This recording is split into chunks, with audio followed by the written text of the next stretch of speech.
Okay, folks, it's episode 49 of Biomassed, and we are live and on the air. We've got our stream going, and we're recording, we think, apparently. We don't know. Pokey's been pushing buttons, and there's a lot of lights going on in the Mumble chat, so we might be good. You never know. Or we could be like a grease fire like we normally are. But anyway, like I said, we got episode 49, and we got a new voice here on the net with us, so this should be kind of fun. And we've got a few kind of cool topics to talk about. We've got a lot of the poo slinging that's going on in the forums, and we've got a interesting Trello board that's been thrown up that'll I think play into some of the future things that'll happen in Dust 514, at least from a player generated side of the house.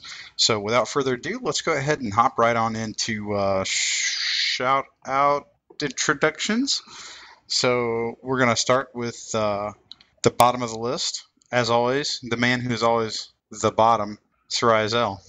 I'm going to give my shout out to the Podside crew. I hung out with them last night. It was like a 3.5 hour podcast. I nearly fell asleep, and then I went to go play Heroes of the Storm. But yeah, I'm going to give my shout out to those guys. Awesome. And Pokey Draven? I'm Pokey Draven from OSG Planetary Operations and co-host here on Biomassed. Cool. Jadek? Agnew, I thought I told you to take care of that. Yeah. Neckbeard Nixon is filling in for the moment for Jadek Menaheim. He's currently indisposed. That sounds like an incredibly bad Michael Caine, which I'm going to have to then one-up at some point in the show, just so you know that. Just mark it down. Okay, and Cross? Cross the 2. I'm a member of CPM1 and OSG Planetary Operations, and currently taking a break from making spreadsheets for Dust by doing the Dust podcast. That is, it's a bit sketchy, and it speaks ill of your real-life activities, but we accept it. Hashtag this is what sickness looks like. I was waiting patiently for somebody to throw that in the room, so we could all dine on that. And we've got a new guy to the podcast, Bait. Hey, I'm Bait, director for Demonic Cowboys, and new to this podcasting thing, so go easy on me. Oh, it shouldn't be too hard. This can't be any worse than any kind of comms you've ever been on. And I'm J-Pool, and I fly with Marvel Comics, and I am also on the Eve side in Agony Unleashed. So let's start our little evening off here with a quick CPM update from Crossa2 and Sarai Zell. What are we updating now? I don't know, whatever you guys are going to lie about and totally try to bamboozle the community on. Okay, well, I know that we're probably going to be seeing a new video blog coming from SMB here before too long. He's been getting that in the works for a while. With the way that Denny's been going, we may see a life-sized war barge being 3D printed somewhere in Reykjavik by the time next FanFest rolls around, although I don't know what that'll cost him, but he's Denny's, Or where so... they'll put it. Yeah, well, that's a zoning issue. Can they just, float it in the harbor? Probably. I myself have spent the last week trying to get all of the information together for the LP stores, because that's long overdue, and prodding CCP about the Logi revamp, because they have the spreadsheets. Now it's time to implement them. And I think that there's a meeting in the offing here before too much longer, but that's more of a next week event than the current one. Honestly, aside from multiple spreadsheets, I've been playing a lot of Dust, so I haven't been CPMing quite as heavily during the event. Well, there is something to be said for CPM members that actually play Dust. Just throwing that out there. And I think that thing would be 40%, or maybe I've said too much. Okay. Zell, seriously, did you actually have anything you wanted to add constructively for a change? I figured I'd let Cross have it this week. Okay, awesome. All right, well, I do appreciate the quick CPM update, and it's chock full of incredible information and things that no doubt are keeping the community waiting with bated breath and their brows sheened with sweat as they wait for you to speak and drop knowledge nuggets on them left and right. So, by the way, that's my very overhanded, sort of really crappy attempt at a shot at you, because we, as usual, hear nothing, but yet we hear a lot, but we don't think we hear anything, but nobody actually hears the things that we want to hear. So it's going to be one of those nights. You wanted a dev update on the card game, right? No, actually, I could give a damn about Eve Legion or whatever we're calling it now. Although I did hear they've transformed the game again into now a match 3 game. Just saying. Well, I thought it was like a Google Maps app now. I've been playing a lot of Heroes of the Storm lately. I thought that was good research for the game style. How do you like that, actually, by the way? Just total aside. I like it. The community's a little bit less toxic than League of Legends, and more importantly, the game is a lot faster and more interesting than League of Legends. It takes about a match in Heroes of the Storm rarely exceeds past about 20 minutes or so, and whereas League of Legends can go on to like an hour, and unlike League of Legends, they have like 7 different maps that the game plays on instead of like the one map that you play on for League. Okay. That's pretty. I've seen a couple of the tags for that game, but I've not looked into it at all. I was kind of curious. I got a beta key. It was fun. Oh, okay. All right, that's pretty cool. If you decide you want one, Jay, let me know. I'll throw a key your way. I might if I can ever get time. I've barely got enough time to do normal stuff. Yeah, I've been level 40 since alpha. Oh God. Okay. Well, I don't want to compete with you then. We need to find something to compete on as a rematch since we tied at disc battle. Jello shots. I would say something crazy like you could play Dust against each other, but that would be like totally out of the Well, he has to log in to do that. Fair point. Let's see. One thing I did want to touch on, and I'm going to, just so everybody in the listening audience understands. So I've been out of the net for like literally almost 10 days now, and I'm only kind of tying in somewhat tangentially. I'm not in a physical location where I can log in, so I'm operating off of kind of degraded mode internet right now, and but I'm able to follow the forums. And I had a couple questions I wanted to throw out to the group because you guys have been actively engaged in these discussions, and just to kind of to get like a quick rundown on where we're at on a couple things. So one of the things I noticed was a lot of discussion about racial parity of tanks and the idea of having placeholder materials like reskinned placeholders of existing items in game, which is something we've talked about on the show quite a bit, I think, actually. And it looks like there's actually a skin for Minmatar and Amarian tanks, and this has caused an interesting schism in the community for people that are all for it, and then people that are, screaming the word, like heretic and burn the witch. And I'm just kind of curious. It's kind of a schism between like sane people and stupid people. I think my favorite is the folks who have described the creation of a new ISK asset on the market as a form of CCP money grab and pay to win. I'm not sure how they figured that out, but it was definitely a thing that went on for quite a while. So these are going to be normal game assets. This is not like Orm or any kind of craziness like that. Yeah, these are placeholders. This is basically Ritati spending time over the weekend creating a different visual skin for the assets we have in game, so that we can apply the actual stats for racial variants. And basically, this visual asset will be a placeholder until the day when we have the ability to throw resources at modeling it.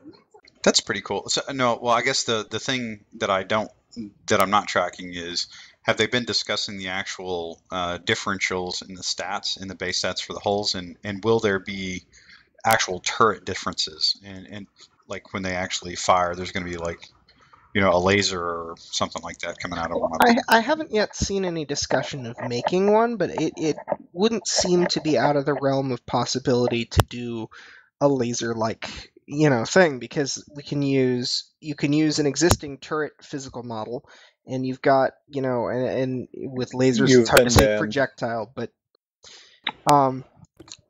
so there are lasers in the game, so we should be able to upscale that and use that with a turret, I would think. Yeah, he's also discussed the possibility of just additional variants on existing weapons. I think that he very briefly said like a blaster that is quote unquote Minmatar but fires faster with lower damage, something like that. Just basic stuff. He hasn't really gone into much detail about changing the function of how it fires, but I don't think it's outside the realm of possibility. And additionally, if you look at the way that the existing tanks are designed, it's pretty clear that there's a general plan for the other racial variants and how they'll be set up and whatnot. No exact numbers yet, but like I said, if you've been following the design process, it's pretty clear that he's got a plan for it. Okay, yeah. I mean, the pictures I saw were, I mean, they basically take the Maddie and the Sika, and then they just kind of reskinned them, but they looked really good. I mean, I have to say they were that's pretty good attempt to try to bridge the gap, and I think I caught him in some of the discussions he was describing, like, look, I can either give you something or I can give you nothing. And it wasn't like he wasn't, I don't think he was being a dick about it. It's literally like, hey, look, this is a fast way to get you something. And he was very clear. He's like, I've prioritized like trying to generate whole new art assets in the form of different racial tanks for the Amar and Minotaurs, just much further down on my, the list of things that we need to do. But he at least acknowledged that there was something that he could do as a nod to it. It also kind of like helps that I think Iron Wolf Saber brought this up in the forums again about like reminding people that we are dealing with a memory budget on the PlayStation, and like of all the vehicles that we could have brought in, the one thing that we haven't had for ages is the Galentian RDV, because of just that would put us over the edge. So I mean, this is a fix that can get us something at least that kind of bide us over until maybe the possibility of a port. And I'm fine with that. Yeah, and I think the other thing is it's when you look at what is your bang for your buck on something like RDVs. Like for all I care, you could have a single RDV like model with just some different color stripes on it and call it good, because you only see the thing for a hot second, and it's not really involved in gameplay unless you. Well, I guess it's involved in gameplay when one lands on you in the red line. But it's a feature. Yeah, I mean, other than occasionally farming some more points off of it, if you catch it with some AV coming down, or you drop an OB on it, that's not a big deal to be messing about with racial parity. Tanks, I could okay, that's kind of legit. I could see needing or at least wanting something like the HAVs to have racial parity. I kind of buy that. Conceptually it seems good, and I like the idea of just using placeholders. I've been a big fan of them doing the same with heavy weapons too. Like pick one of the weapons and turn it into a heavy slot weapon and have it shoot a big laser or something like that for the Amar, and they can come up with something for the Galente. I don't know what, but it can't be that hard. Yeah, I mean, there's certainly a lot of possibilities that can be done out there, and I think that while some people are upset that these aren't actual art assets, it's again something which is better than nothing. And I think that anyone's insane if they're gonna say they prefer to not have reskinned racial tanks in there over having nothing. It's nuts to hate on something that's he's giving people what they want within the capacity he has, and I think that's totally reasonable. And people need to just chill out and understand that the Rattati does not have full control over the assets, or rather the resources available to him. So it's not really in his hands. Getting angry at him is stupid. Well, is it more that I think it's more, correct me if I'm wrong, but it sounds like it's more of he is prioritizing the resources he has in a different direction while still trying to satisfy a request from the community. And it's not so much of he doesn't control the ability to use those resources, right? Well, it's also a question of the type of resources, because that's fair. The major prioritization is more a matter of putting frames per second and in-match performance above having multiple different models, like trying to focus on getting that to a stable and positive place before trying to add more stuff that will potentially drag it further down into the sludge. Yeah, like I guess I noticed that a lot of the things they're doing is these sort of margin things that they're trying to eke out frames per second and general memory performance. Like I think I caught a thread where they were talking about go in and delete every all your contacts, your windows, and your chats, and all this other kind of craziness to try to increase performance. Is that accurate? Yeah, he brought up a point about the thumbnails being like a memory resource hog. So that was the first thing I think they were looking at. Yeah, there's still an ongoing tech inquest to see the degree of impact, but there's at least some preliminary indication that having lots of emails, having lots of random different stuff in your assets, and of course having multiple custom chat channels can all drag down the performance of the game, because essentially the client is preloading lots of stuff that it then doesn't really use in the match, and you're running out of active memory to employ for the actual gameplay. I am not sold on how how consistent this is, and if it's really a thing though, because people will say, "Oh, I got better frame rate," but every time you log in, you can be rolling a dice on how good your frame rate is, and I have like 8 custom channels open, and I've never deleted or sold an asset I've ever gained in this game that I haven't just used. So I have ridiculous amounts of assets. I don't delete mails. I have hundreds of mails in various lists there.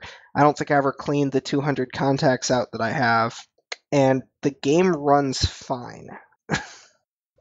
Yeah, I'm not really sure. I'm not really sure how to judge it. Like I said, I think conceptually it sounds fine, but I don't know how you empirically clock it. I mean, I'm sure there's a way that they can do that from Shanghai. I do know that the more chat channels you have open, there at least subjectively seems like some kind of correlation to the number of DCs you'll have or general commo problems you'll have at some point in the game. I mean, what Well, other if there's kind one of, thing that can be relied upon, it's that Ritati likes his numbers and data points. So if there's a trend that can be substantiated, that's what he'll act on, I have no doubt. Oh, that's absolutely fair. So are there any other kind of measures they've been talking about? Well, I guess the bigger question is, so what if they find out that there is a correlation? What are they going to do? They're just going to like go in and delete all the social functions of the game so they can make it run better? Well, I would certainly hope not, and would most certainly rant about that if such a thing were to be suggested. However, there's probably a matter of degrees. Keeping 400 old emails is potentially not as necessary as having a baseline of frames per second within a match, but that's a question of margins and so forth, and kind of up in the air until it's really clear what the impact is and what the performance savings might be. Okay. Well, I mean, like I said, it'll be interesting to see how this comes out. Hey, Bait, I'm kind of curious. Do you see the same thing as well? Like either in a PC or other kind of matches? Like do you guys have any special steps you go through to set your comms up or anything to try to lower the possible, I guess, connection issues that you may have? No, not really. We just voice up in our corp channel and go from there. Okay. Yeah, I know that most folks, like before they would try to do some kind of like a Q-Sync match, like a Faction War Q-Sync or a PC, that like we would go through a fairly elaborate piece on stripping down comms and all kind of other stuff. I think a lot of it is like, sort of baseball-like urban legend of tying your shoes in the right way to eke out some kind of minor edge in performance. I mean, psychologically, probably more than anything. Yeah, most likely. But yeah, no, we don't do anything. If we lose people, then we lose people, and we wait for them back out of matches, pick them back up. Okay, all right. Let's see. What other things have you guys been talking about relentlessly in game for the last week and a half or so? That would be an open question to the floor instead of the silence that I'm hearing that we're going to truncate on the recording. Okay. So it's okay. It's one of these cool things because normally when you listen to the playback of the show and I would say something like that, there would be no silence, and then we'd immediately hear and then my rambling discussion of why there was silence that nobody else can hear. So it's totally cool. So watch how this works. What else have you guys been talking about, Pokey? Mostly people, again, still talking about HAVs and balance and whatnot. There's some issues between shield and armor tanks. They're, I think, in a better place, but there needs to be some more work done on it. I think Ritati is taking a bit of a break from vehicles for a week or something because he's been probably tearing out his hair dealing with the crazy tankers and aviators for months now.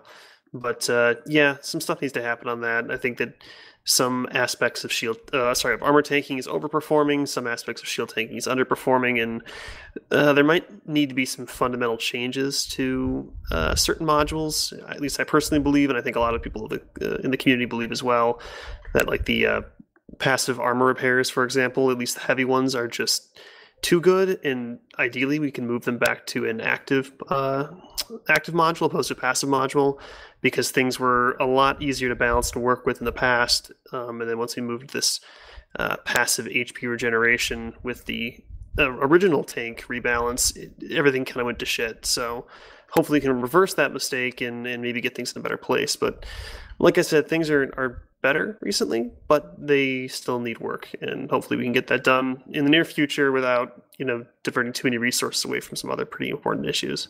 Has there been any discussion about the labs or the dropships, or is it still just really tank focused? Well, certainly the lab and dropship pilots are calling for the same sort of treatment that the HAVs got, the shift to a flat slot multi-tier progression like the HAVs have, where they'd would basically have an increase in resources but the same number of slots. I think that's totally something that should happen before we really dive into like racial variants. I think that the whole skin thing was cool, but we do need to get the dropships and the LIVs to have the same treatment that the HAVs got, because I don't know much about dropships. I can't comment on it, but the LIVs are really kind of screwed up right now. The more recent changes, yes, they are. Yeah, it was a knee-jerk reaction that kind of got the intended effect, but also totally gimped them. So we need to look at how those are fit. Relook at the the base HP, which is again kind of a total rebalance thing for the LAVs, but it needs to happen because right now they're basically rolling coffins. Collision damage is a big one on my list as far as that goes. The collision damage for them, even before the rebalance, has been way too high. When you can have a friendly tank look at your LAV and it explodes, it's kind of not where it should be. Yeah, I've gently bumped an LAV into the back of a tank before, and the entire thing detonates. I mean, I've had less. I'd rather have had more, violent fender benders in a real car, and my car didn't blow up in the process. So I think that it's not working quite right in the game. I'm not sure if we're at the point yet, but it wouldn't surprise me if you tried to like murder taxi a heavy and it destroyed your LAV at the same time. I think Cross has a funny story about that. Didn't that happen to you earlier? Oh, don't tell me. I think something about actually hitting somebody and the car blew up and didn't kill the guy he hit. I forget what it was. No. I got out of a car and a guy tried to run me over. He slammed into my lab. My lab exploded, killing me, and then he drove away. Which I'm not quite sure how all of that works, but yes, he killed me by running my lab over while I was outside of it. That's genius. It's a special sort of thing right now. It needs to be fixed. I think collision damage in general, I think even fall damage itself is a little high. So for vehicles and infantry, I think it's a little needs to be toned down quite a bit. Okay. Hey, Bait, are you a vehicle operator or are you primarily just an infantry guy? Just infantry. Okay. All right, man. Yeah, no drama with that. Yeah, by the way, man, you got to throw some elbows to get in here, just saying. It's because we'll just continue to ramble unless you like knife your way in. Well, we should ask what does Bait like to play in the game? Are you asking? I am, yeah. So I run mainly Galente Logi. Been dabbling into Caldari Scout and Caldari Commando. I think within the past month. Okay. And Galente Assault every now and then. No, I got you, man. That's pretty good. That's a good mix. It gives you a different set of play styles. Do you mostly run pubs, faction warfare? What's your kind of like normal cup of tea? A mixture between factional warfare and pubs. Okay. Hey, no, I do actually have a question for you. Like, and this is pretty good open one since I've kind of been removed from playing for a little while. How have you been finding the little new matchmaking over the last 3 weeks? It's weird. We'll get into a battle, a full squad of us, and we'll see people on the other side leave, and maybe 3 or 4 of them leave, and the game does not it doesn't bring new players in to fill those spaces. So we'll have like a 16 v like 11-man match, and it'll screw over the other side, which obviously is good for us. But when it happens on our side, then it's not good for obvious reasons. Yeah, no, absolutely. And like I said, I've been out of touch for about a week and a half, so I was kind of curious if the how things have matured now that there's kind of people getting more reps with the matchmaking. What do you guys think for the rest of the folks in the room? How are you guys? Are we still seeing this kind of the same problems, or is things leveled out over time with matchmaking? I had a major contrast lately because I've been playing pubs to test the matchmaking, and then the event started, so I shifted over to playing Fac War, which is, always been a little bit more Wild West than standard pubs, but is close to our pre-matchmaking pubs. And it was kind of amazing to me how much I'd gotten used to the idea that blueberries in a match could do at least basic things. And the shock of realizing that in Fac War that was much less true than I had rapidly gotten used to due to matchmaking. Little things like hacking the near objective on first deploy, and when there are 4 of them and there's a red dot, someone shooting at him, so forth, which essentially, if you're a new player to the game and you have no context, you're going to be looking around and learning the map and so forth, and will overlook a lot of stuff, and that's not really a surprise. But I'd grown accustomed due to matchmaking to having vets who at least understood the maps and so forth, and it was a pretty stark contrast going back to Fac War with players that don't know that or do any of those things, and realizing that, hey, I can't count on any of these things anymore, and that it had become something that I was able to do in public matches that was not true prior to matchmaking. Okay. How about you guys, Pokey, Iron Wolf? Kind of the same as last week. I feel that the intensity of the battles is a lot better. I feel that it's more balanced when the number of players on each side actually is even, but there is still definitely an issue where sides can become skewed if people start leaving, and then you end up with rather big differences in the player count. And I think that's something that needs to be addressed. I'm not entirely sure how, but in general, if we can fix that issue, I think overall the matchmaking is going to be a lot better for pubs. Hey, by the way, Iron Wolf, can you give a quick intro? Hello, I'm CPM1 Iron Wolf. I'm secretary and I like playing games. As most CPMs do. That has nothing to do with competency in the game, though. So I was kind of curious. The uneven matchmaking, is that, so have you guys kind of determined that is actually more of a end of match issue versus a beginning of match issue? What do you mean? So what I'm I think I played for maybe a week or so, a little over a week with the updated matchmaking scheme, and I noticed kind of a lot more of the unbalanced matches. It seemed like I was getting like 12 on 8, 12 on 9, somewhere around there, pretty frequently it felt like. And I wasn't sure if that was how the game started or how it ended, but I know that periodically something would seem weird in the match, and I would, you find a safe spot and you flip on the team screen, and you can see, and you would end up seeing like, wow, there's like 13 people on one side and 9 on the other, something like that, like halfway through a match. And I guess that's my question: is that's more of a what has happened over the course of the matches people have left, or literally the match just doesn't fill up all the way sometimes? We've been finding out it's mostly people leaving matches. It's matchmakers getting them pretty close to full, around 14 to 16 per side. But people will just leave. Yep, that's corroborated by my own independent testing. The number of matches that have a variance of more than 2 per side or have less than 14 on a side is fairly small, but there are, especially in dominations, a lot of matches that end with massive disparities as people decide to bail out midway through.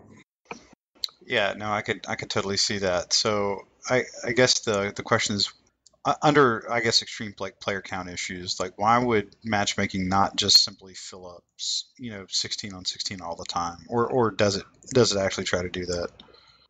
That may be a bug, that it's not doing its job currently right now, getting people in mid-match. Okay, all right. Well, because it's still a major problem right now that people are getting thrown in right before the end of screen match shows up. Yeah, see, no, that's what I can't figure out. Is like I've seen that in a couple of places where they talked about, hey, that it's not bringing people in. But what I noticed, again, anecdotally at best, is I would be brought into a match that had already started about the same number of times when I tried to queue, particularly as a solo player. But the number of times I was brought in, like literally as the game was ending, it seemed noticeably higher, if that makes sense. Well, the original intended fix was to prevent you from joining a match when it was over. Because when that situation happened, you got stuck loading into this match that you can't even spawn in, or even see the end result screens, or even see the defeats or victory screen, because they don't load for you. So you're stuck in the match until the lobby closes. And that's what it was supposed to be preventing. Now it's like throwing you like a second before you get to see that. So you actually get to see the end of match screen. My But suspicion, and it's just something that I've been kind of anecdotally putting together, but is that the matchmaking itself is establishing maximum and minimum moo ratings for who can slot in. So you have people being put into matches to fill those slots, but only when they're comparable for the missing players, which causes gaps if people of the right rating aren't queuing up at that time, and can also cause you to be thrown into a match that's mostly done if that match is looking for someone of your rating. Yeah, I could see that. I sort of suspected that's how it was after the first couple days, that there was like a target score that the matchmaker was trying to get. And what I originally surmised was that let's say if the score equals like, hey, the mu rating of 100 points, almost like Warhammer 40K, how you build squad points like army points, like there was some point number that it would try to equalize, and then if you got to that point number of like a mu score of 100 on your team with 8 players, because the 8 players are that good, and then you had to use 16 players to get to it because they were not that good or not that experienced. That's just how it worked out. Now that would actually, in a weird way, that could lead you to some good matches, because if you were outnumbered, you would have some logical sensing that you should be able to have a chance against them just based on relative skill. But that's also very dependent on the game mode, as we've talked about, particularly with domination. So that was my original thoughts on it when I first started to kind of see the imbalances. But it sounds like that may not necessarily be the case in terms of how things are playing out. But yeah, now the matter of keeping people in the match. Did any of you guys catch the thing that Toddy had up on his big board of things with the it's like a kind of like a carrot solution to keep people, where you like it's like a completion score, where like if you keep completing matches, you have a modifier that goes up and up. I think the max would be like a 2x reward for the stuff you get in a pub match. But if you keep leaving, that would go down to 0, presumably. So that's, I don't know. I think that sounds really good, Jadek. I just I'm a little bit leery because I know if you have a squad of 6 people and you queue in, for about an hour of play, how many matches do you think you get in if you got a full squad of 6? You count like a bio break and different kind of stuff. Maybe 5-6 matches. Yeah, that would sound about right. Yeah. So I would suspect if you have 6 people in your squad and you're trying to get let's call it 5 matches in an hour. Random types of matches, you're probably going to jump out of match 3 or 4 times in that 1 hour. Trying to like, hey, Bob didn't get in, everybody out, okay, X up, or like, oh, hey, I didn't hear the cancel, I'm in, okay, let me get out, let me, that kind of stuff. Yeah. Like, I'm a little leery of of adding the stick to that. The carrot makes sense a little bit, but the stick not so much. Well, the thing is, a lot of the people in the community were calling for just a stick and no carrot at all, so it's like a little scary there what's going on. Well, I mean, usually the people that are having that kind of reaction aren't like, I don't know, I don't want to overgeneralize on somebody's opinion, or their perception, because that's one thing I've noticed is that you can have 16 people on your team and you'll have 16 different perceptions of how a match went. I think that's just a fact. So I could see there being some concern with that, but my general reaction to that would be that those are folks that have recently been scalded by the matchmaking bug or whatever, and then they're, it's a bit more of an emotional response. So I did actually want to ask Jadek a question, if you guys have a second for this. We had an interesting post that popped up on Twitter, and I'll tease it out by saying I think everybody's aware that there's going to be some form of simple player trading that's coming out relatively soon, TM-ish, into Dust, which is, it's like one of the things we probably should have had from day one, but we're glad it's coming in. So in an effort to perhaps bridge some of the, or at least triage into some of the capabilities that we desire as players in Dust to do things other than shoot each other in the face, Jadek, I believe, is sponsoring a Trello board to run as day trading is not really the right term, but more of a flea market, if you will, for Dust items and activity that can be traded or swapped. Jadek, would you mind kind of giving us a quick rundown on how you came up with the idea and sort of what you've got going on with the Trello right now? Oh yeah. The initial idea kind of came from I was kind of like browsing through the forums a little bit, and someone was commenting again on gaming faction warfare for like selling the items to other groups and whatnot. But just kind of thinking about that again, how difficult it is to set up trades where, I mean, the forums aren't really well equipped to handle like the meticulous volumes of like what people want to get from like this item and what faction to this module. So I was looking at the Trello again and kind of like looking over the features that you could use from that, and really popped out to me that you can have desktop notifications.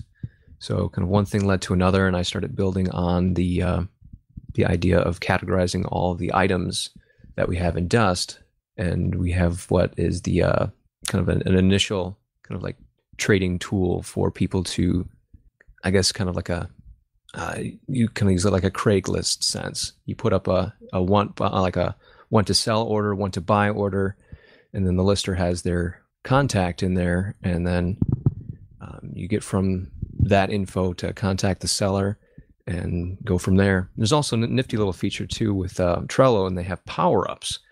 One of them is card aging, so it allows you to see like what card has aged over time, so you can kind of tell what items, if they've been listed there, aren't really selling or have been going a lot quicker, so you can kind of gauge market activity that way in a nifty sort of fashion. That's pretty cool. So what kind of reaction have you gotten from folks so far? I've seen a couple additional cards that have been popping up. Yeah, it's been pretty positive. A lot of it right now, it's kind of catering to people that can actually do like services for ISK or ISK exchanges. So it's another way to get eyes on what people want to sell for that in regards to that. But yeah, people like what's coming down the pipe, and just kind of waiting on Rattati for some good news about simple trading. I would recommend that you, if you haven't thought about it, like you ought to reach out to Kriba and see if you can go into business with him. I could see an interesting scenario coming about, particularly because the way simple trading is, at least has been described, is there could be it's not really a contract system like you have in Eve. So the opportunity for like theft / scammage is pretty high, and Kriba has definitely made a niche in the industry for brokering like high ISK value trades and such. So that might be an interesting business model that you could engage with him on. Yeah, no, he's already been looking at that, but yeah, it's definitely a big need for trusted third-party escrow services. Indeed. Yeah, I'm not sure I would trust very many people to escrow anything currently that play Dust. Now, I guess my random question, and I've seen this batted around, but I haven't heard anything pseudo-official, and this may be one for the 3 tight-lipped, non-communicative CPM members that we have in the room. Are they talking about just, because you can already send people money, but are they talking about only like ISK items? Is it going to include ORM items, and I think more importantly, like boosters? Well, it's going to be a rollout in stages, starting out with only ISK things to see what all the bugs and possible issues are kind of live in the field, as it were, and then later on rolling out to include more other items and ORM things.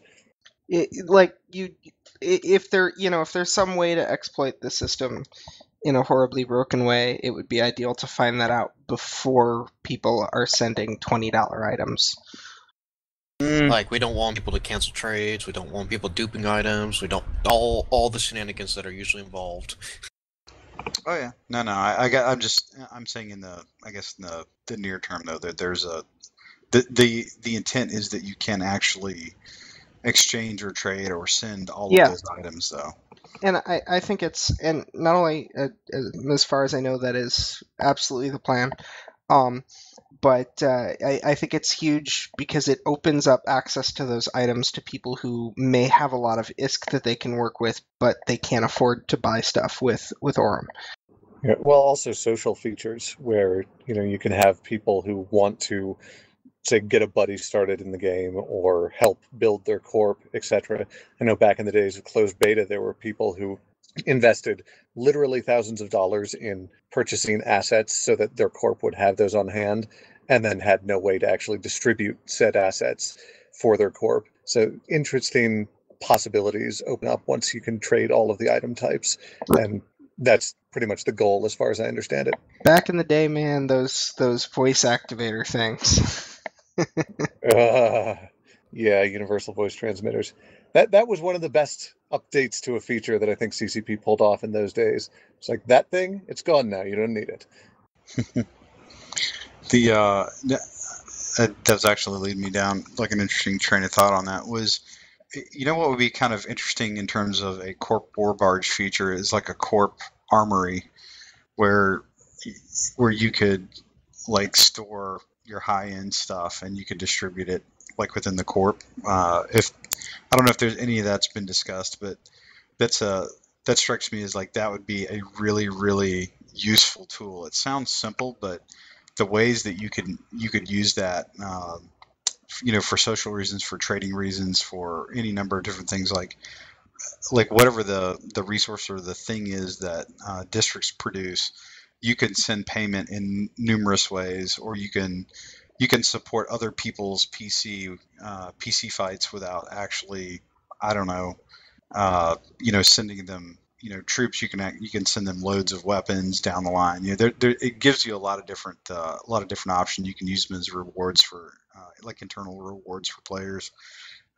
Is that been discussed at all, like as just a possible option or something they can put on a whiteboard, guys? It hasn't been discussed really heavily as far as this is how we'll be able to do that sort of thing, but I know I, for one, have been pretty enthused about the idea of that happening. It's one of the elements from my days in EVE that I would really like to see show up in Dust, because, as you pointed out, it provides a lot in the way of player content and emergent behavior and just general utility for a relatively low overhead cost. Yeah, no, I think it'd be pretty fascinating. It'd be a great tool for directors and CEOs to utilize, I think. I know from my time managing corps and running PC battles for the while that I did that, having a tool like that would have made a number of things vastly easier. Yeah, no, absolutely. You could also get into like suit replacement programs outside of just paying ISK. There's a lot of neat things you can get into. So, okay, all right.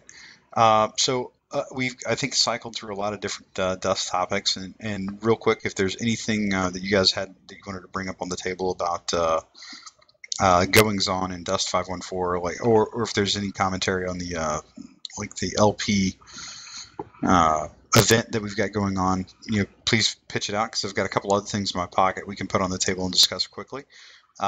But I want to make sure we kind of made the rounds on all the Dust material first. Well, everyone should be reading our blog now on a regular basis. Oh, yeah, we haven't moved on to the tabloid section of the podcast. Read the blog. Read the blog. We'll get there's we're talking about the game you don't play right now. The tabloid is Bam's Corner. I got one thing. Go ahead. Okay. I was a player in the forums. Juno Tristan had brought up a point. Now that we have tiered matchmaking, should we start looking at like tiered payouts for those matches? We sort of have that to a degree in the way that the SP logic works in game, but it could definitely be applied more heavily in the ISK side of things. Because the ISK payouts are based on the things destroyed in the game, and usually the higher tier matches would have more expensive things get blown up to bits. Okay, yeah, that makes sense. But how big is the variation? Is it off of a baseline or what? The way ISK works is that the value of everything that is destroyed goes into a pool. The victors get 2/3 of the pool, the defeated team gets 1/3, and then within that, what you personally destroyed, like the ISK value of things that you destroyed, and your total war points all relative to that of the rest of your team determines the portion of your team's take of that pie that you get awarded directly. It also determines what sort of dice rolls you get on your loot. Yeah, the salvage stuff. So now that's a good explanation of it. It's very clean. A quick question: the original schema for Proto, like was it designed where I mean, I'm just off the top of my head, I can lose 2 suits and it would be an uncommonly high payout to even break even. Is that level of ratio by design because they thought Proto would be that uncommon when they first started this? It was more intentional that Proto should not have been a sustainable fighting thing. Yeah, there are degrees within it because not all suits have the same bite, even at Proto level. So there are certainly some problems in that regard. But running Proto gear itself was supposed to be essentially Sunday best. It was when you really absolutely need to win and do everything you can to do so. It was not supposed to be something that you did every match or with any degree of consistency. However, so you should lose money running Proto. Yeah, on average, sustainable running of Proto was not something that was designed to be the way things worked. Unfortunately, since then, we've not only had some issues with passive ISK faucets, we've also had a lot of price tweaks that went on and may or may not have cascaded fully throughout things. In those days, a heavy frame, for example, costs more than a medium frame, and different weapons had different price points. And so kind of the market in general needs to be looked at a little bit more fully and kind of rebalanced to a degree, in my opinion, anyway. That's a very good point. And I was kind of curious about what how the ratios were supposed to work, because if anything is imbalanced, it is how ISK moves within the game. And I think it would be a very long time before we get to the point where there is a much more leveled out curve in terms of the overall ISK balance. Now, to a degree, I don't think that's a bad thing, because as long as you have veteran players and new players, there's always going to be that. But it's to the extent now, technically for me, I could probably play 7 days a week, a couple 3 hours a night, and run Proto for and nothing but Proto for a long time before I got legitimately close to being concerned about money. So, and I don't know that that's necessarily right, but I also, on the same hand, I don't know that it's a great idea to want to limit people. And if you put a lot of your effort into aspiring to level guys up into that kind of gear, because we don't really have an end game necessarily here. It's kind of crazy when it becomes so expensive that guys save up for 3 or 4 days to run 5 Proto suits, and then those things get waxed in 3 minutes. Well, the same thinking can be applied to officer suits when we actually do get simple training in. I mean, you're not going to be running officer suits left day and night because it's just unsustainable. I mean, it's the same reason why no pilot in Eve runs full officer. Because you're just asking to get your ass shot off if you do that. Yeah, absolutely. Well, I mean, you're doing that under very, very controlled circumstances.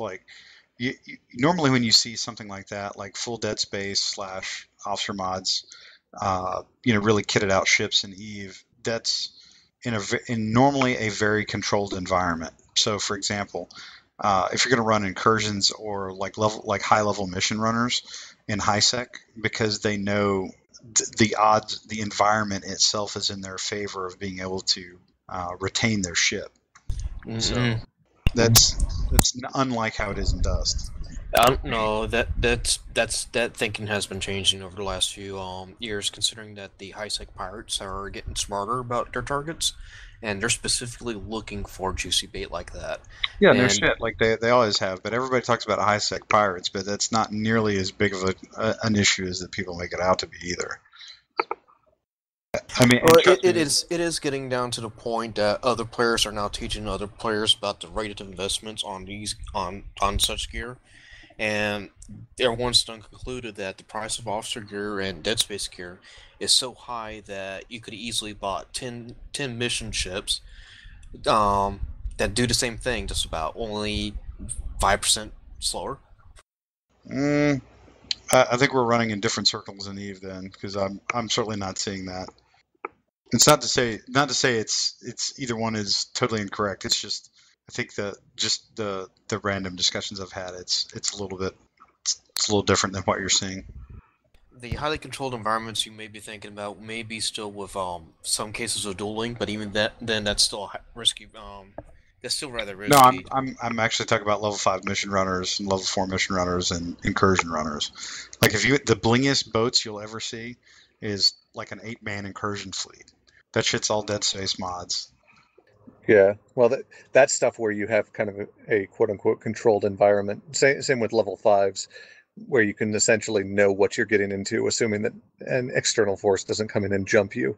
So you use the best you can, because then you optimize your ISK per hour. Yeah, exactly. And it's, like I said, it doesn't mean that they're risk-free. It just means that the probability of them losing that investment over time is a little lower. The other thing is in Eve that you clearly cannot do in Dust is you can have a fairly tight correlation between how long you need to keep a given ship fitted in a certain way, like a total ISK cost, in order to make back the cost of the ship in terms of the activities you're doing with it over time, that kind of thing.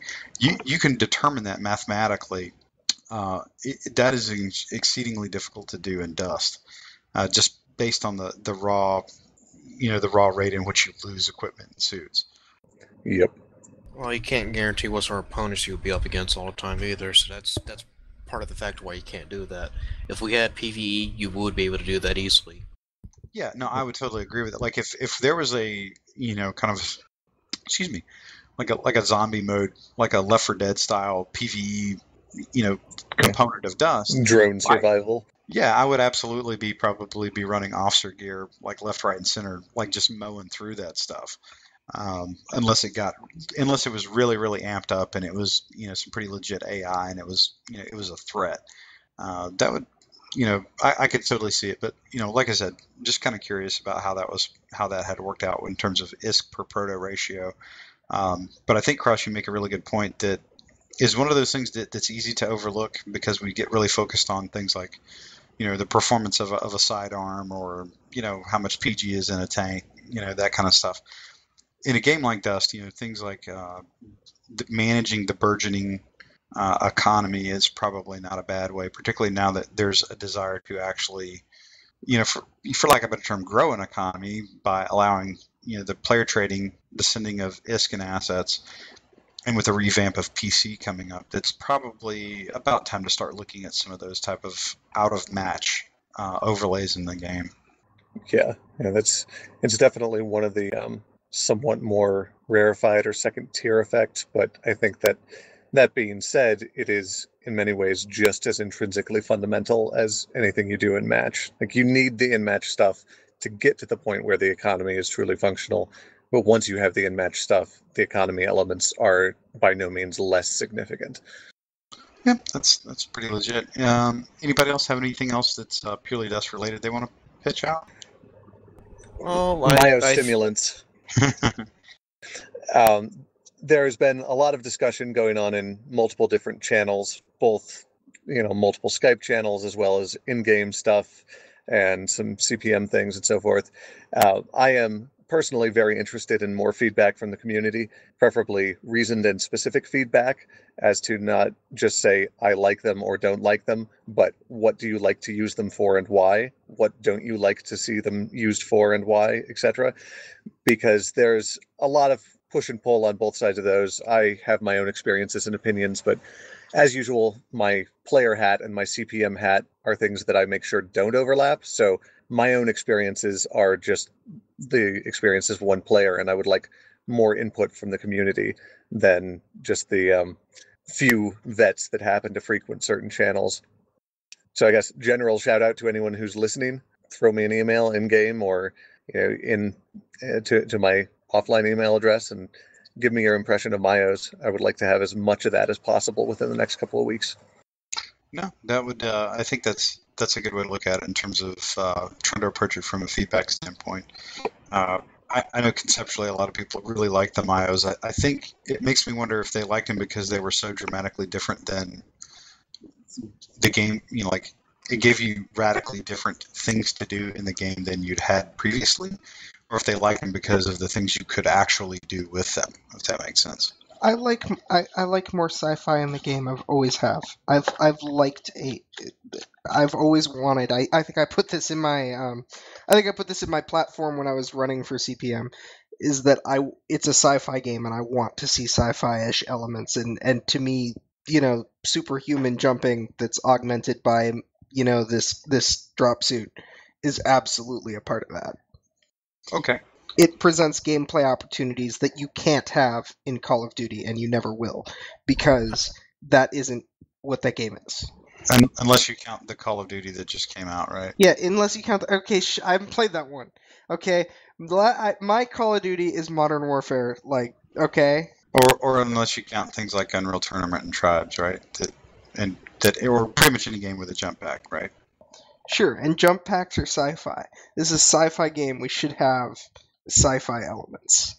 Okay, but we still have it being limited to ladders is kind of sad. I just want to be clear. I'm all in on the sci-fi element of the game. That's actually one of the things that drove me here. So, can you tell me what is the sci-fi component that leads me down the road of having a projectile throwing heavy machine gun that has the range that's like less than what I can throw a baseball?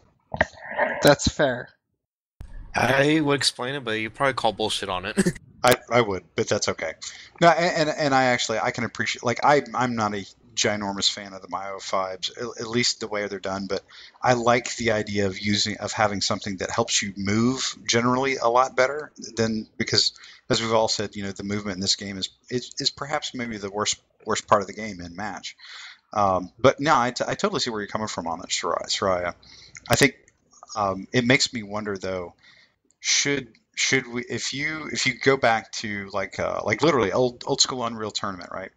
Before they good times. If you had the jumping ability, like if heavies could jump over things, if mediums could jump a little higher, things like that. If generally people could move a little bit better through dust just by changing their base stats, I think that would have been received as a very, very positive change just in general, if that makes sense. Yeah, the base stats on all of them should be changed. Should be changed to at least help heavy jump railing. I mean, I swear they made those things near useless. They don't give enough cover. They made them a little bit too high, and they're not low enough. Well, and that's kind of the thing is like it because the way the maps are made, there are some very complex maps, which is great. But ultimately, if you're not going to tweak the way the base, like all the base character classes can move through your area, because you don't have like vaulting mechanics or peak mechanics or cover mechanics and things like that.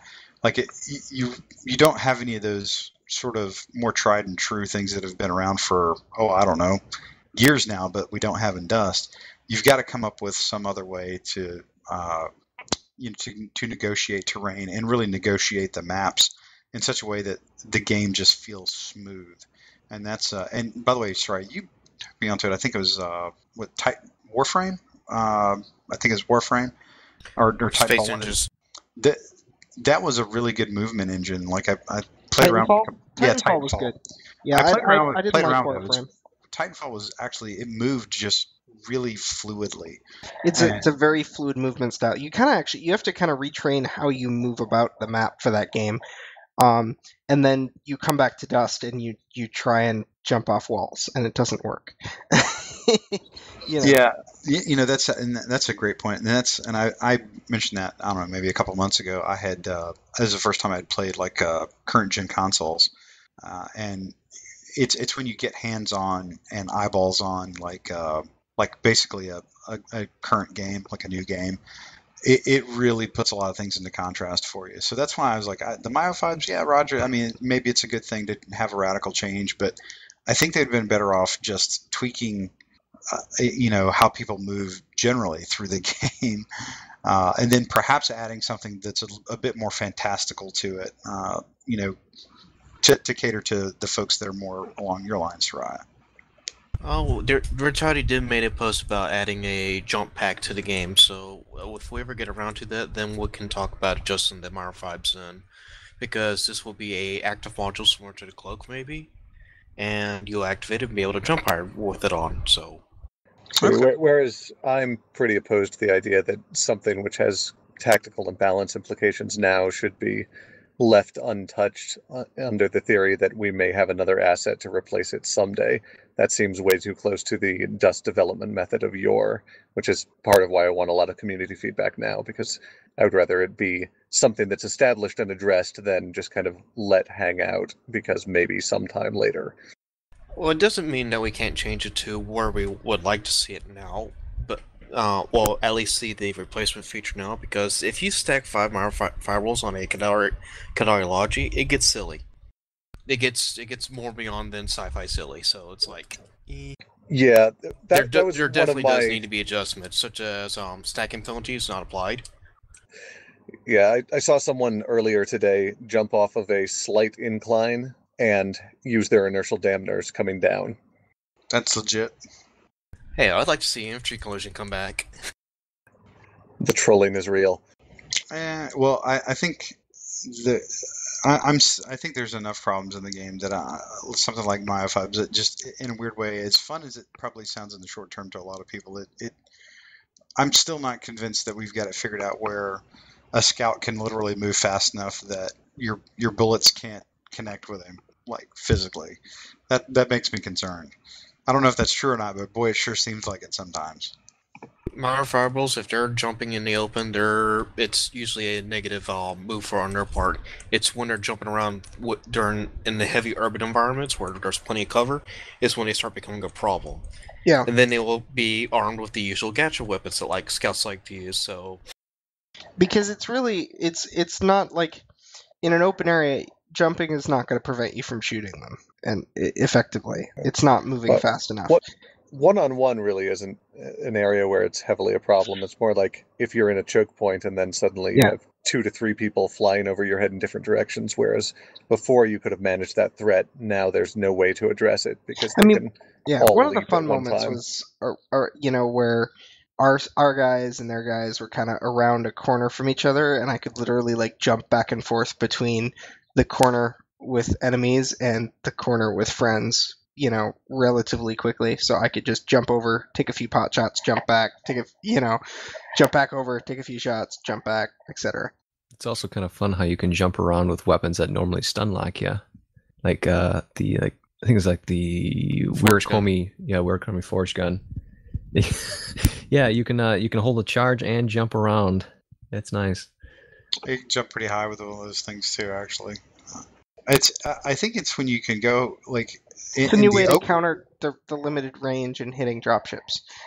Well, the one-on-one or the open piece, I think it's very relative. Like you can be in a fairly open map, but if a scout decloaks and leaps over you, he will like I've watched him do this on more than one occasion, where you can pretty much empty a flalock pistol in midair, or or a plasma, fire a plasma cannon, switch weapons before you hit the ground, and then you're flaylocking somebody. That's it is a very useful thing. I can't fault the guys that are doing it because that's what the game gives them. But boy, it's kind of hard to deal with if you're running anything that's slow and even remotely squishy, or even if you're running something slow and fat. Well, and that's kind of where it falls apart between Titanfall and in this game, is that in Titanfall everyone can do that, where in Dust it's certainly a specific fit, and in many cases specific suits that can do it, whereas if you're running, like you said, something that's fatter and heavier, you're basically screwed. You can't even do the option of moving like that, and it does cause severe balance problems. I'm sorry, Iron Wolf, I cut you off. I forgot what I was going to say. Oh, shit, man, sorry. One of the permutations I've seen lately, now that the initial spate of jumping has kind of died down and it's more of a subset of people still using it, is that there are new places for uplinks and for ambushes that were not previously available. Because you could land dropships on top of things, sure, but there are little nubs that you could never land a dropship on that people will go and hang out and cloak or drop an uplink. And essentially the only way to get to that, aside from a lucky OB, is to use myos. And that's where I start to get sketchy, is when the only way to counter a thing is to use the thing. That is a good point, actually. There's also ways to get outside the map too. Someone pointed out on the Highlands map, inside the tunnel there toward the back, you can jump over one of the beams there, and it gets you. Basically, the tunnel keeps going, but it ends in like there's no structure. You can just like walk off the edge, and you just keep falling. So people can put like uplinks back there to troll people. They can't get out. Yeah, there's a couple of spots like that they've cleaned up most of them, but that was always a fun little AWOX point that you could throw an uplink into one of those like kind of seams in the terrain. And it's the map where I play domination on it a lot, where the one point's like in the center, but it's like off. It's like at the edge of a cliff, and there's like a beam that you can put an uplink on that looks like it's behind the point, but it's actually like, and it is actually possible to get back up there, but it's like a long freaking walk to get to, and a jump. Heavies can't make it out of that either. And it's just a horrific spot to put an uplink, and from the map it looks like it's a perfect spot for an uplink. Another spot would be on the Caldera biomass facility, and there's a little window area.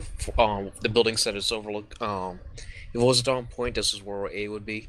The curved building that drops its like to land on, the second most part, but it can still get shot down from the disc. There's a little window area, and people have thrown uplinks in there, and when people spawn in there, they get stuck. They can't walk, they can't move, and everyone's like fisting each other out to try to get out.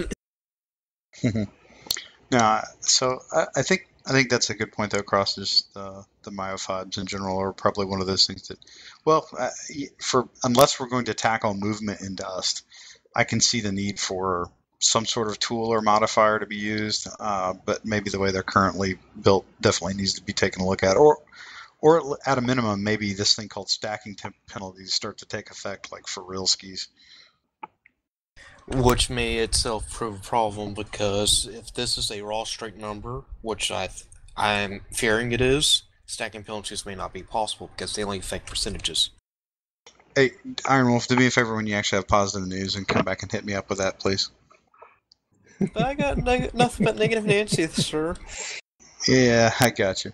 Okay, so moving on to some other items. Actually, I think, Iron Wolf, did you had anything other than biofibs? I know that was Cross said that, but you sounded like you were about to pop in on something. Did you have any? I was going to mention that I was trying to bring up a idea on the forums about limiting the number of fits you can bring into a certain fight as a possible means of performance boost, and most of the community has spoken. It's something that should not be too heavily pursued, because it would cut down on the freedom of the game a bit. I admit it will drastically. All right, so here's where I put on my snarky asshole hat, and I'm actually going to take your side on this, Iron Wolf.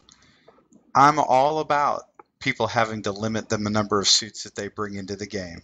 I am 100% on board. Why do you think that is? Tacticality? No. I'm all about that, because you know what? If you want to run Logi, guess what? You're only bringing fucking Logi suits in the game. So you motherfuckers that want to run anything else, guess what? You only bring that suit in the game. Oh man, what the fuck? But overall, the idea has been met with equal amounts of negativity as positivity. Whoa. So Really? That's fascinating. So if we went through that thread and we saw that, and I could trace that back to all the threads where they're like, bandwidth is going to save the game. Logis are OP. Oh, you have to make choices. Oh, that's fascinating. That's absolutely Bandwidth was a Logi buff. Anyways, where's my ban button? Hold on. I'm not going to push for it. That's basically what I'm going to say. I enjoy changing up what I'm doing based on what I'm looking at on the field. I switch between. I have a commando suit. I have some assault suits. I will break out the Logi suit on occasion. I have sentinel suits, and it depends what's on the field. And another big concern about limiting suit choice would be AV, because if you're not facing an AV issue, it would be really, really awful to be stuck with AV weapons only. But if you're only bringing infantry suits, what are you going to do when someone starts rolling piles of tanks? The idea is to make a set. You pick whatever set you want. You may have multiple sets, so to say. So you could possibly have 50 fits total, but you choose which 10 you bring. Also, this is me as a player. As an Omni Soldier, I typically change my roles quite often in a single fight, and I've never caught myself having do this more than 7 times in a single fight. Heck, I have a hard time dying 7 times sometimes in most of my fights. Yeah, and I know I joked about it earlier, but literally that was, and I do not mean to circle back on this. It was that was literally the exact same reasons of why some lodges did not like the idea of bandwidth, because it was not so much about being a logie, it was more about you're individually limiting me as a player, and my ability to adapt and to deal with a tactical situation. So and like I said, I'm joking with you a bit, but it is a bit more. It is a bit ironic in that some of the same discussion points are used from a different perspective, though. That's all. But in general, I kind of, your idea is not that bad. I think I just don't know how you would actually implement it practically within the game, and certainly not within. I don't know that you could do it within the resource limitations that the developer team would probably have to actually pursue that kind of strategy. Well, the idea is that you're going to be loading less items. Well, the idea is for performance base, because they have cut down the total number of fits we had before, and I was afraid if they saw that as a possible way to gain more frames per second, they would pursue that again. So this was going to be a backup plan to counter the reduction in gameplay, so to say. Because when you do load into a match, you do load up every single item in your inventory and all your fits, and all your skills already are preloaded. It has to be anyways for the combat. So that's a lot of things getting loaded into memory, so you can actually swap fits fairly quickly. No, yeah, like I said, conceptually I can see where you're coming from. I'm not sure practically how you could implement it, though. The idea was on the forums. It was going to be a separate page aside from the fittings, where you just you get your 10 slots and you pick what fits will fit in them. And before the match starts, you just pick whatever set you want. Yeah, no, I see where you're coming from. So, a couple quick thoughts, guys. I was looking around. I noticed we talked a little bit about Soraya playing a new game. So, question: anybody seen Rainbow Six Siege? I think they got Alpha coming out. I've seen it. Yes, I have. It looks awesome. It looks like everything that Counter-Strike wanted to be. Yeah, absolutely. That's a huge game that would be pretty cool. I think if I remember playing Rainbow Six back when it was, I think it was 16 on 16, like the original Rainbow Six when you PvP'd. But that was a lot of fun because you could actually have really fun tactical gameplay, really detailed maps that you can really find a lot of interesting engagements in, things like that. So I'm looking forward to that game quite a bit. Actually, it'll be fun to see if that how that's going to work, and it looks like it's going to be on the PS4 and the PC as well. I mean, it definitely does seem to scratch proper niche of tactics and teams versus team planning. Yeah, no, and I think that's the big thing is it actually puts a premium on your ability to plan like prior to the match. Yeah, it looked kind of cool. At least at E3 when they were showing it off, the pre-game thing where they had a diagram of the house and they were talking as a squad. Okay, we're going to go through this window, move through this room, and I think they could send out little drones and stuff to see what the people inside were doing. It looked really neat and interesting. Yep, absolutely. I think I saw that video, but I'm not positive. I remember a video like that, and I remember thinking it was really, really cool. But I didn't follow what game it was from or pay much attention to it beyond that. The one I watched was the airplane hostage situation. The counter-terrorists were trying to rescue the hostage aboard, and the terrorists were on the landed airplane were shoring it up, blocking off all sorts of places, booby traps. Heck, they even covered one stairs in barbed wire. Yeah, I think the ability to physically affect the environment through destruction or creation is one of a fairly innovative way to approach that. And you can actually build defenses. You can look for ways to breach offensively. And I think that's a really really neat thing, and I'm going to be very fascinated to see how that plays out in game. I think it could actually absolutely make up for a lot of really really cool gameplay experiences if that does work out the way it kind of looks like it does in the play trailers. Oh, well, another one of the live play sessions, same map. The counter-terrorist shot a square through the floor and kicked through it. Yep. I haven't seen a game done that since Red Faction, almost, was it? I don't know. I don't think I've ever played that one, but anyway, that like I said, guys, I was just kind of throwing a shout out to Rainbow Siege since it's going into alpha, and I've been following that pretty closely because it does looks pretty sporty. It's definitely the style of game that I used to enjoy quite a bit. That was probably my favorite first-person shooter that I played. And I think that was the first PvP first-person shooter that I played, or at least, well, I played Unreal Tournament, but that was the first one where I actually got onto the interwebs and actually played against other people. I always enjoyed it. It always had pretty solid gameplay, and like I said, you had a lot of different options that you could do things. So cautiously optimistic. It'd be interesting to see how that one comes out. Go ahead. I think that actually. I'm sorry, you're saying something about how handsome I am? What? Oh yeah, absolutely. I mean, anyone who has this much of a resemblance to Deadpool cannot help but be handsome. Factoid. Just kind of linking back to our earlier conversation about myos and dust movement in general, I think Unreal is a great example of how you can have almost any form of movement so long as the movement is close to universal for your players and suits the maps that you're in. And that's kind of the area where Dust struggles a little bit because it has so much customization that you have a lot of different movement paradigms, and that diversity is great, but there needs to be some awareness of that taken into account with map creation and with what types of movement are available to players, because once you get too much of a disparity in movement types between different roles, you start to run into some real potential play and balance issues. No, I think that's a very legitimate way to look at it. Would it be too much of a paradigm shift if we flatten that too? Then let modules just affect everything? Yeah, some of it's got to be maps. I mean, I look at a lot of these things, and ultimately they come down to what sort of maps we're trying to deal with. And unfortunately, that's a budget thing and a resource thing, and we can't just, magically create lots of new maps with different paradigms. But it is a thing we have to keep in mind in trying to balance or fine tune, because the maps are kind of the context that we have to set everything in. I guess that's why usually maps are one of the last things they gets developed for a multiplayer game, is because you know everyone else's abilities now. And you set the rules under movement, you set the rules on how they're going to perceive the environment, then you make the map based off those rules.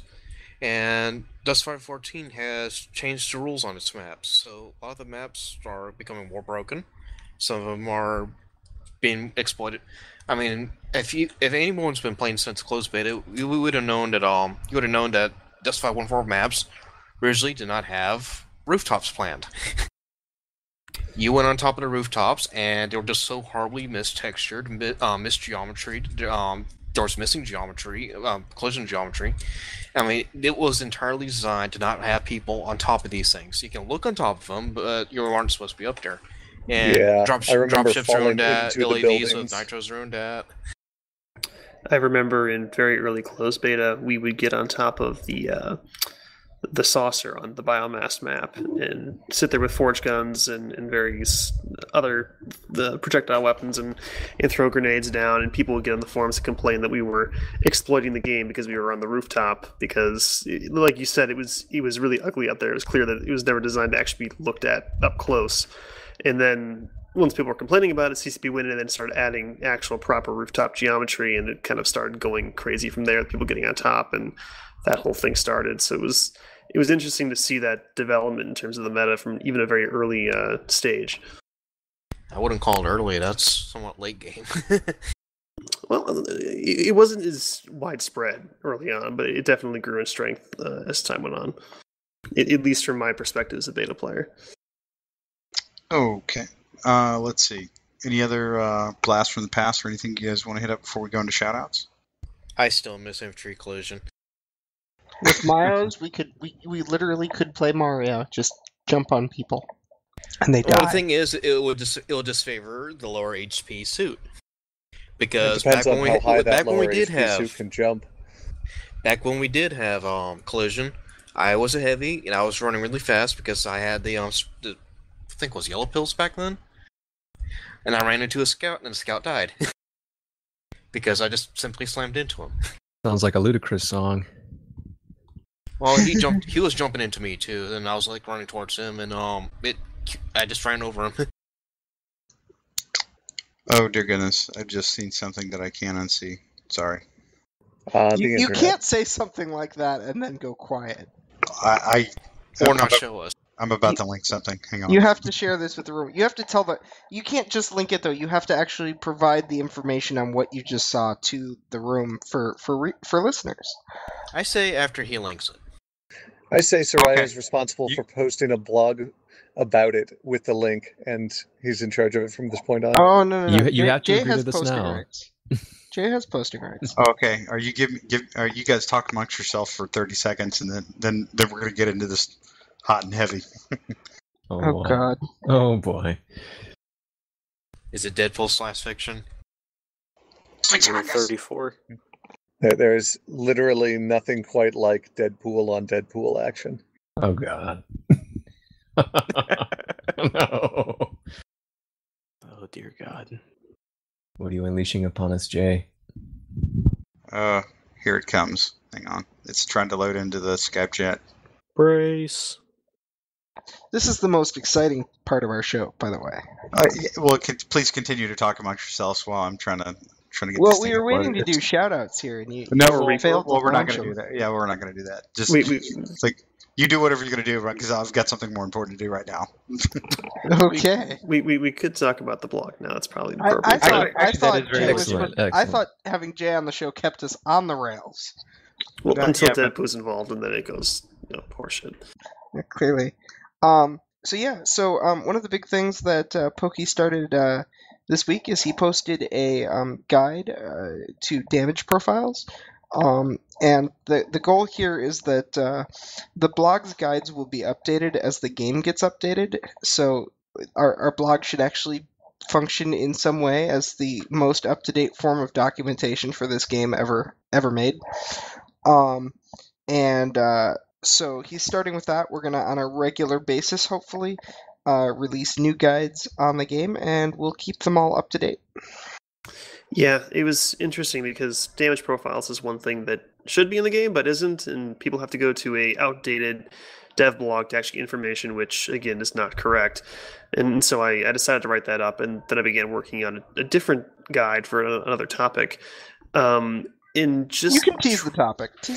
Yeah, but basically it's just kind of a rundown of weapon ranges, and again, something that's not in the game but should be, and just trying to find all the information and going to like 7 different sources and various dev blogs and dev posts, and you quickly realize that new players don't have a chance in actually understanding the stuff because there is really no updated, central database of information that can look at it in an actual easy to read format. So we are going to be trying to get out at least one of these guides, like once a week, maybe more, depending if we have people writing for us. But I will attempt to get something out at least once a week in terms of, information that is early on. I'm probably going to focus mostly on new player experience because a lot of these things are very core to the game but are not explained very well, and new players need to have a good source for that. But later on, we'll probably dive into some more advanced stuff that vets will probably find more interesting. But again, early on, it's going to be for new players, but please get on there, read them, refresh your memory, and give us feedback on, if I explain something well or poorly, just so I can, give a better experience overall with future guides and whatnot.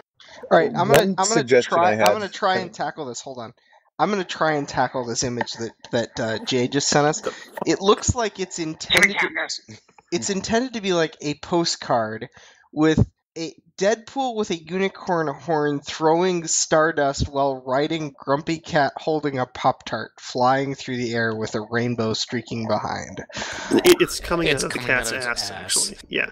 It's neon Grumpy Cat with Deadpool corn on top or something. It's magical, is what it is. The fuck?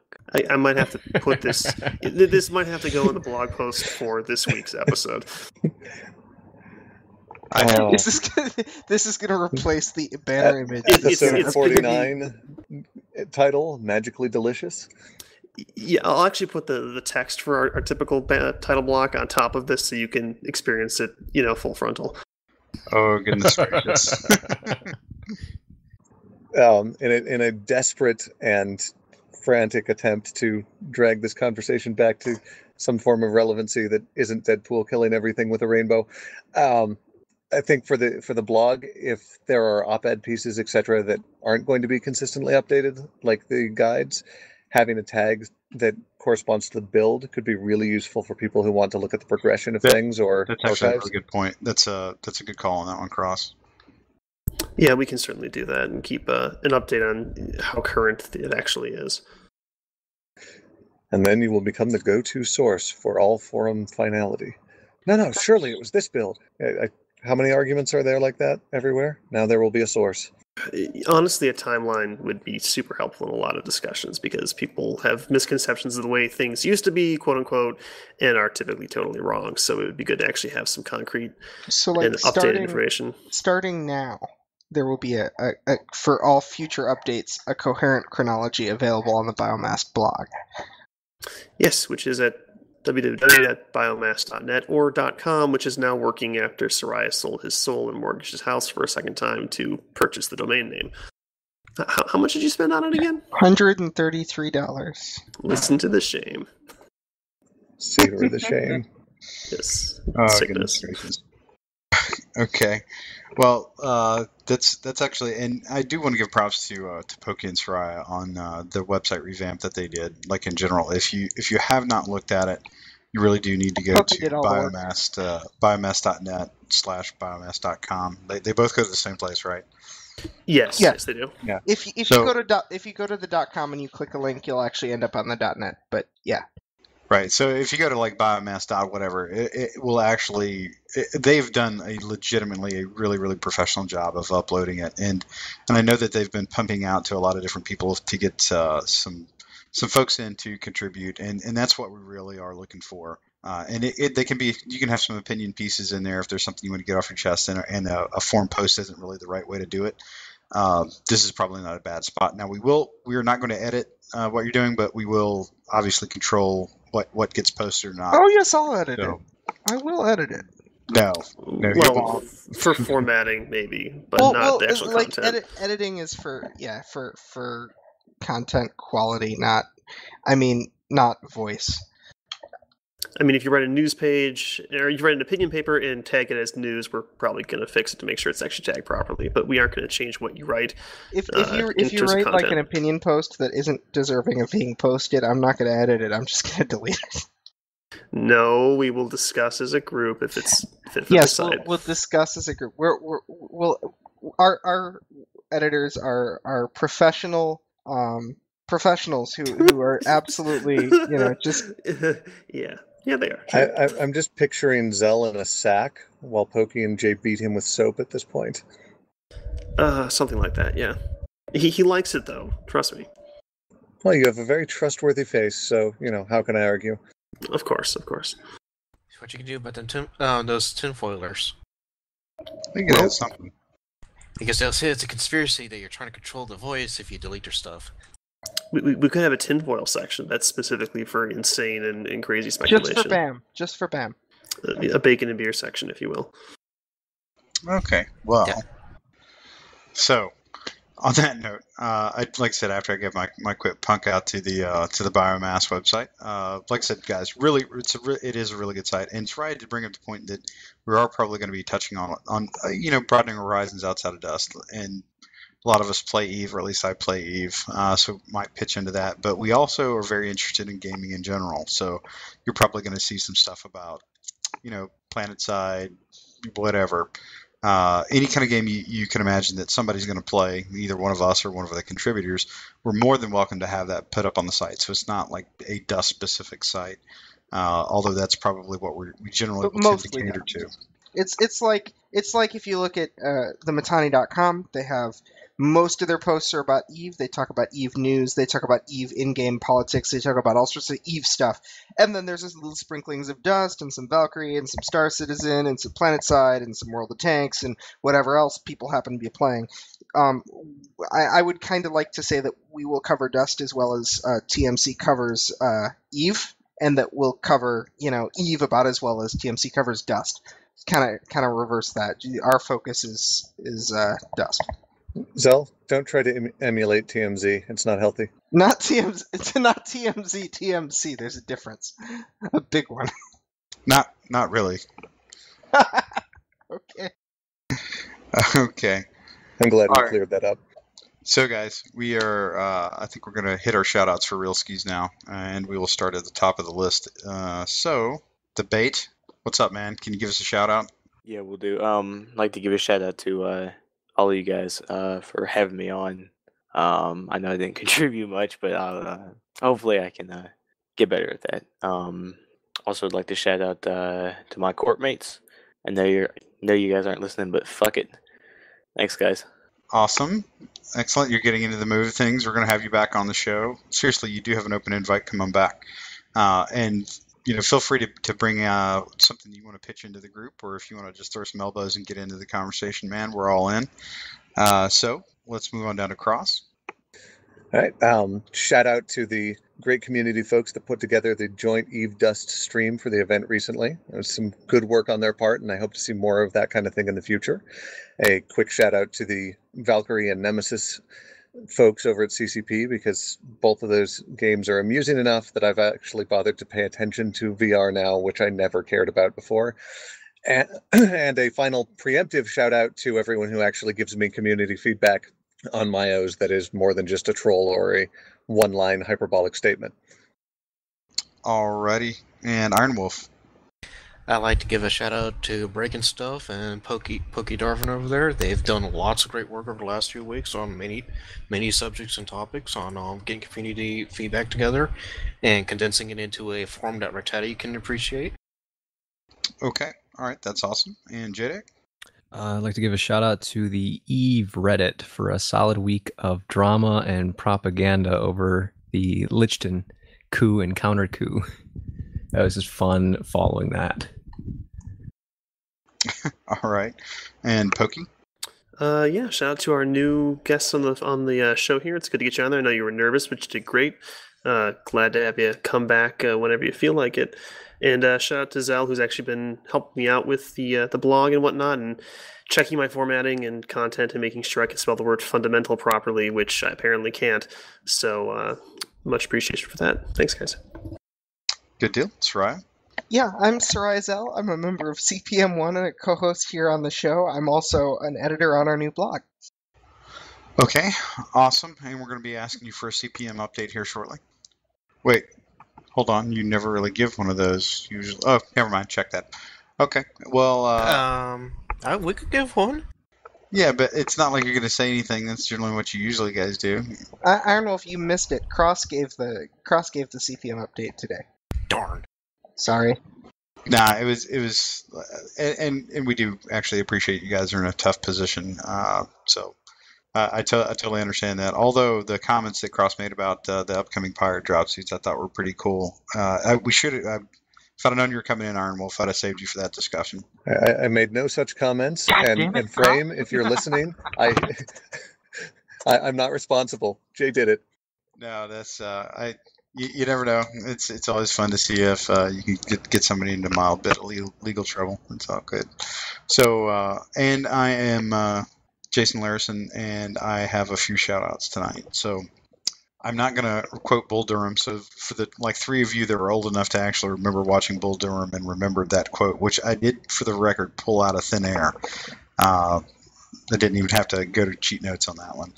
I do appreciate that, the shout-outs that I got on Twitter for that one. So that was big thanks. And by the way, Jadek is he's my hype man.